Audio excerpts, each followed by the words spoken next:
Welcome back, everyone. And if you are new here, welcome. You've just joined at the right point where things start to make sense. In the last lesson, we broke down R2 and revised what R1 was.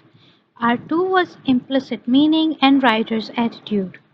That's where you stopped copying answers, which we do in R1, and actually start thinking. But today is different. Today we are not just learning one skill, we are putting everything together R1, R2, R3, and R4 the exact way it appears in the exam. So, by the end of this video, you'll be able to recognize what kind of questions you are looking at, answer short responses question properly, and most importantly, stop losing marks in summary and language analysis, the two areas the students struggle with the most. And don't worry, I'll walk you through everything step by step like we are doing it together. Before we jump in, let's quickly reset our brain.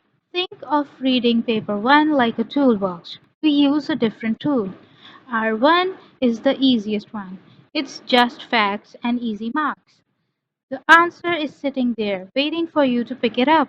For example, if the text says the shop opened at 8 o'clock and the question asks when did it open, you don't think. You just take it from the text and paste. R2 is where students start panicking for no reason, just meaning that is not directly said, but clearly suggested. And we use the formula. It says, I say, and so. Then the writer's attitude. Same idea, just a bit deeper. You look at a word or a phrase, ask what it suggests, and explain why the writer chose it.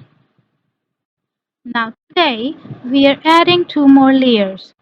R3, which is summary, and R4, which is language effects. And these are the mark makers. Let's start with something that looks scary but is actually very controlled. The 5-mark short response. Students usually make two mistakes here. They either write too much or they write nothing useful. We are not doing either. Here's the structure. Memorize this, copy this down, I don't know, just remember it. 1. Code. 2. What it suggests. 3. Why did the writer use it? That's it. 3 sentences, no drama. For example, the text says the wind howled through the empty street. Your question could be, how does the writer create tension? Let's try to do this together. The writer says the wind howled through the empty street. This suggests danger and unease. The word howled makes the setting feel threatening and intense. Notice something? I didn't retell the story. I didn't add extra lines. I just stayed close to the word. That is what the examiners reward. Now, this is where students get caught. In the exam, no one tells you this is R1, this is R2. You have to figure it out yourself. So train your brain to ask every time you see a question. Is this asking a fact? That's going to be R1. Is this asking what something suggests or the attitude? That's going to be R2. Is this asking about language? That is going to be R4. Is this asking for points only? That is R3 or summary. Once you identify the skills, answer becomes easy. Now with the same passage that we used in the last video, we are going to solve questions that are going to combine or R1, R2, R3 and R4. This time I am not going to read it out. I am going to show it to you and I want you to read it through. Pause the video and read it thoroughly before moving on to the questions. Now, I hope that you paused the video and read the passage thoroughly. Now let's look at the questions. When did the announcement happen? What does his voice sounded usually thin suggest? How does the writer feel about the situation? And how does the writer create tension? Now, I want you to pause the video and go through all those questions on your own. Once you're done, we will continue ahead. I hope that you paused the video and went through the questions. Now let's do it together. When did the announcement happen? The answer is easy, just as the rain began to fall. No thinking and move on. The next question is, what does his voice sounded unusually thin suggest? Let's apply the formula. It says his voice sounded thin. I say this suggests weakness or nervousness. And so he may be anxious or uncomfortable. Our next question is, how does the writer feel about the situation? We will look at the two sentences given in the text. The rain grew heavier and quiet disappointment. This suggests a negative, tense mood.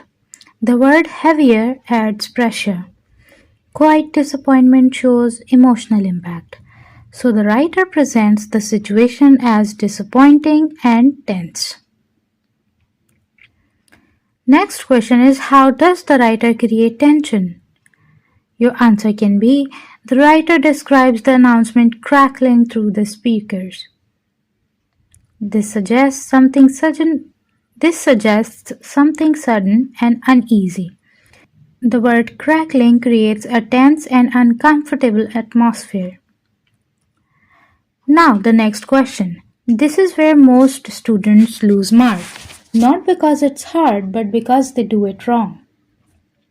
What is exactly summary?